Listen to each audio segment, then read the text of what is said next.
Welcome guys, आपका फिर से स्वागत है एक नई क्लास के साथ। और जैसे कि आप सभी को पता ही होगा कि हम सोल्व कर रहे थे agriculture supervisor live test series, जिसका पार्ट नंबर 5 आज रहने वाला है। तो अगर आपने इस सीरीज के किसी भी पार्ट को मिस किया है तो सभी पार्ट्स के लिंक आपको डिस्क्रिप्शन या फिर लिंक आई बटन पर मिल जाएगी, वहाँ से आप विजिट कर सकते हो। अदरवाइज प्लेलिस्ट आप चेकआउट कर सकते हो, वहाँ पर आपको स्पेशली वीडियोस देखने को मिल जाएगी। ठीक है, चलिए फिर आज की क्लास को स्टार्ट करते हैं। आज कुछ नया सीख लेते हैं। तो आज का हमारा फर्स्ट क्वेश्चन है और जिसमें आपसे पूछा गया है कि आइसोप्रोटोन खरपतवारनाशी किस फसल में प्रयोग करते हैं? गेहूं में, मक्का में, मूंगफली में या फिर चने में? याद रखिए यहाँ पर आपसे क्या पूछा है, आइसोप्रोटोन का प्रयोग किसके लिए किया जाता है या फिर किस फसल में किया जाता है। तो अब यहाँ पर आपको ये तो पता ही होगा कि याद रखिएगा गेहूं में क्या होता है, गेहूंसा होता है। गेहूं में क्या होता है, गेहूंसा होता है। और इस गेहूंसा को नष्ट करने के लिए किसका प्रयोग किया जाता है? याद रखिएगा आइसोप्रोटोन का प्रयोग किया जाता है। किसका प्रयोग किया जाता है? आइसोप्रोटोन का प्रयोग किया जाता है। इसलिए याद रखिएगा इसका राइट आंसर क्या होगा? फर्स्ट ऑप्शन, मतलब गेहूं में आइसोप्रोटोन का यूज किया जाता है। किसके लिए? गेहूंसा को नष्ट करने के लिए, इसका कंट्रोल करने के लिए। ठीक है, फर्स्ट क्वेश्चन क्लियर होता है। नेक्स्ट क्वेश्चन की हम बात करेंगे जिसमें आपसे पूछा गया है कि मूंगफली की फसल के लिए सिंचाई कब लाभदायक होती है? मूंगफली की फसल के लिए कि सिंचाई कब लाभदायक होती है, मतलब कब कब करनी चाहिए। या फिर आप ऐसे मान सकते हो दूसरे टाइम में कि मूंगफली की क्रांतिक अवस्था कौन कौन सी होती है। ठीक है, जब हम सिंचाई करते हैं उसकी क्रांतिक अवस्था कौन कौन सी होती है, तो इसे हम डायरेक्ट क्लियर कर लेते हैं। तो एक होता है, याद रखिएगा, फूल आने पर। ठीक है, एक होता है फूल आने पर और एक होता है फल बनते समय। फूल आने पर और फली बनते समय याद रखिए हमें मूंगफली में क्या करनी चाहिए? सिंचाई हमें कर देनी चाहिए। नेक्स्ट क्वेश्चन की हम बात करेंगे जिसमें आपसे पूछा गया है कि फल वाले पौधों में निम्न में से कौन सी सिंचाई विधि को प्रयोग में लिया जाता है या फिर कौन सी सिंचाई विधि उपयुक्त है। तो आप सभी को पता होगा, इसमें तो बताने की कोई ज़रूरत है ही नहीं कि अगर मान लीजिए हमने कोई उद्यान लगा रखा है, उसमें हमने फल वृक्ष लगा रखे हैं और उसमें हमें सिंचाई करनी है, तो हम किसी विधि का प्रयोग करेंगे? याद रखिएगा वो हम प्रयोग करेंगे ड्रिप सिंचाई विधि का। मतलब हम हर एक पौधे को एक अलग से क्या करेंगे, एक वो बनाते हैं ना इमिटर्स, ठीक है, उनको हम बनाएंगे। मतलब हर एक प्लांट को हम अलग अलग से पानी को प्रोवाइड करवाएंगे। और इसके लिए कौन सी विधि उपयुक्त होती है? ड्रिप सिंचाई विधि सबसे उपयुक्त मानी जाती है। इसके साथ साथ एक और क्वेश्चन आपसे पूछा जाता है कि ड्रिप सिंचाई विधि में कितने पानी की बचत हो जाती है? तो लगभग याद रखिएगा 50 से 70%। कितने पानी की बचत हो जाती है? बाकी जितने भी जो मेथड होते हैं उनसे ज़्यादा ये होती है, याद रखिएगा 50 से 70%।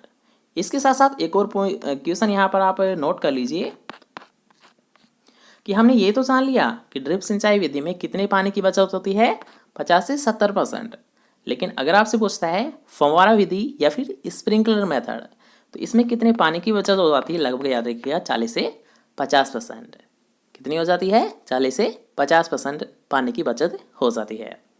ठीक है, पॉइंट क्लियर होता है। नेक्स्ट क्वेश्चन की हम बात करेंगे जिसमें आपसे पूछा गया है कि फेलेरिस माइनर किस फसल का खरपतवार है? फेलेरिस माइनर किस फसल का खरपतवार है? तो ये तो हमने फर्स्ट ही क्वेश्चन अभी जाना था कि फेलेरिस माइनर मतलब गेहूंसा।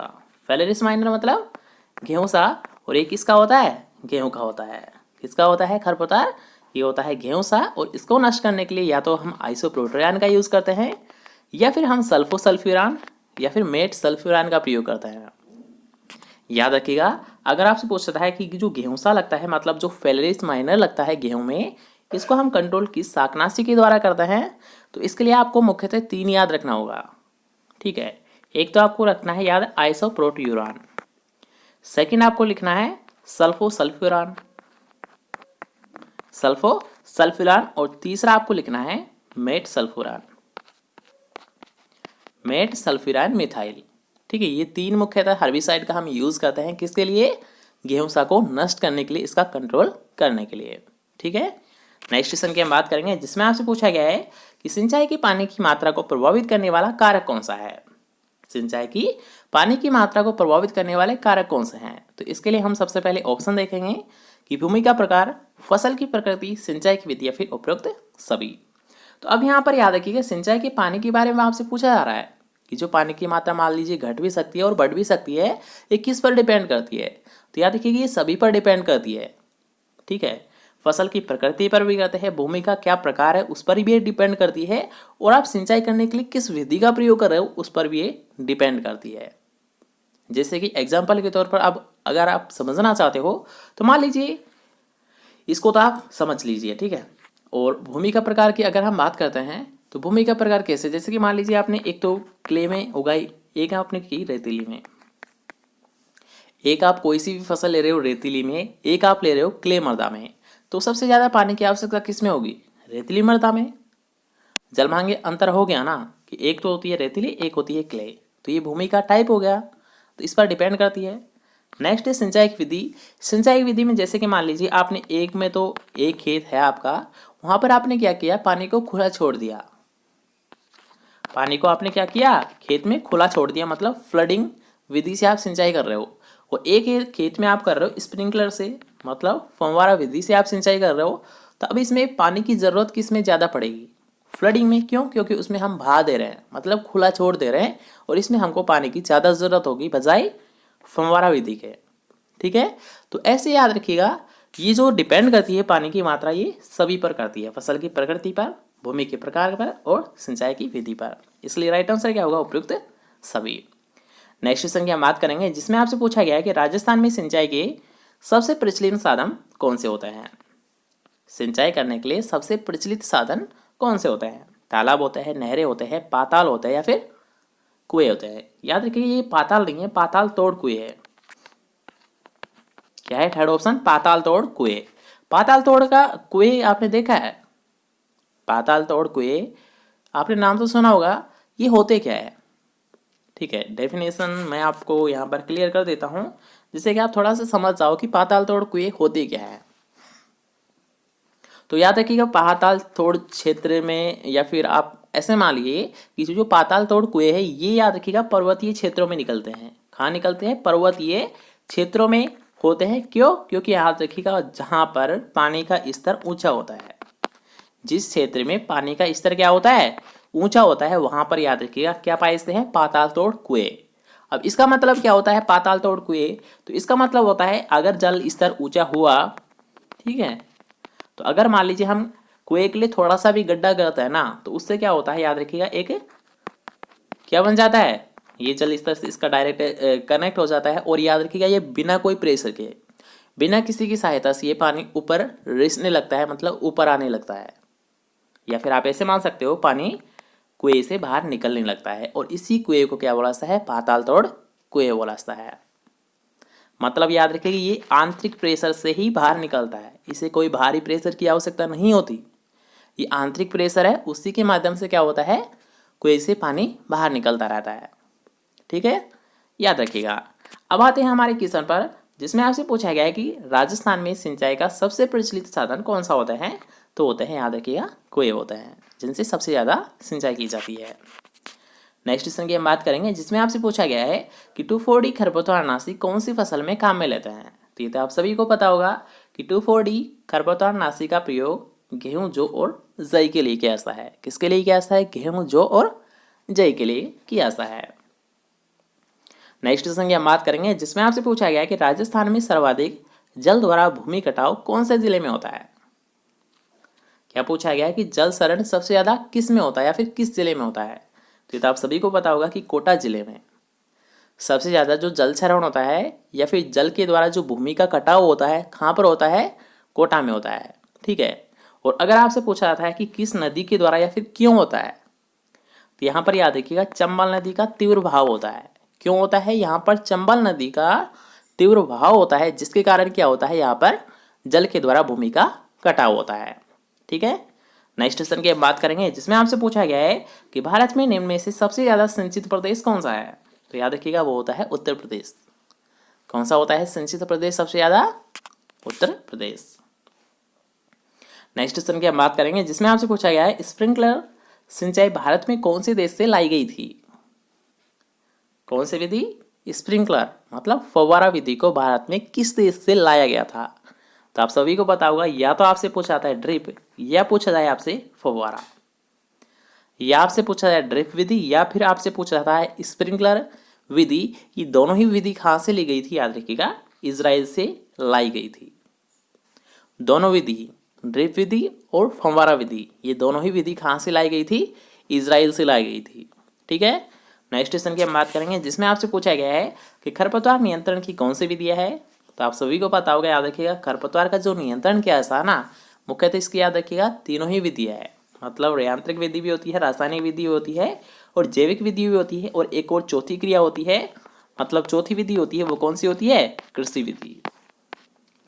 मतलब खरपतवार नियंत्रण की मुख्यतः 4 विधियां होती है। एक होती है यांत्रिक विधि, एक होती है रासायनिक विधि, एक होती है जैविक विधि और चौथी होती है कृषि विधि। इसलिए इसका राइट आंसर क्या हो गया? याद रखिएगा, उपयुक्त सभी। ओके, नेक्स्ट क्वेश्चन की हम बात करेंगे जिसमें आपसे पूछा गया है कि सबसे पुराना सिंचाई का साधन कौन सा है।